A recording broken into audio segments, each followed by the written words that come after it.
It begins on our 10th anniversary. Who would have thought? Actually, there are two things going on here. One, who would have thought it would all kick off on such an auspicious day? And two, who would have thought we'd make 10 years in the first place? By 10 years, I don't mean 10 years since our wedding. I mean 10 years since we first met. It was at my mate Alison's birthday party. That was the day our lives changed forever. Dan was manning the barbecue, and I asked him for a burger and bam. Well, not bam as in instant love, bam as in I thought, look at those eyes, look at those arms. He's nice. He was wearing a blue t-shirt, which brought out his eyes. He had a chef's apron round his waist, and he was flipping burgers really efficiently, like he knew what he was doing, like he was king of the burgers. The funny thing is, I'd never had thought ability to flip burgers would be on the list of attributes I was looking for in a man. But there you go. Watching him work that barbecue, cheerfully smiling all the while, I was impressed. So I went to ask Alison who he was. Old college friend, works in property, really nice guy. And made flirty conversation with him. And when that didn't yield any results, I got Alison to invite us both to supper.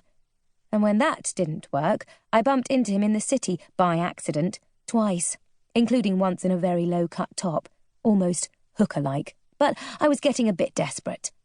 And then finally, he noticed me and asked me out, and it was love at, about fifth sight. In his defence, he says now, he was getting over another relationship and wasn't really out there. Also, we have slightly edited this story when we tell other people, like the low-cut hooker top. No one needs to know about that. Anyway, rewind to the point. Our eyes met over the barbecue, and that was the beginning. One of those kismet moments that influence your life forever. A moment to cherish, a moment to mark, a decade later, with lunch at the bar. We like the bar. It has great food, and we love the vibe. Dan and I like a lot of the same things, actually. Films, stand-up comedy, walks, although we have healthy differences too. You'll never see me getting on a bike for exercise, for example. And you'll never see Dan doing Christmas shopping. He has no interest in presents, and his birthday becomes an actual tussle. Me. You must want something. Think. Dan hunted. Get me, I think we're out of pesto. Get me a jar of that. Me. A jar of pesto. For your birthday. A woman in a black dress shows us to our table and presents us with 2 large grey folders. It's a new menu, she tells us. Your waitress will be with you shortly. A new menu?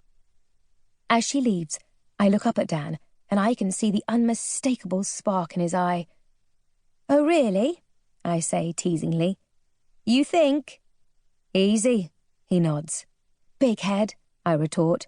Challenge accepted. You have paper? Of course. I always have paper and pens in my bag because we're always playing this game.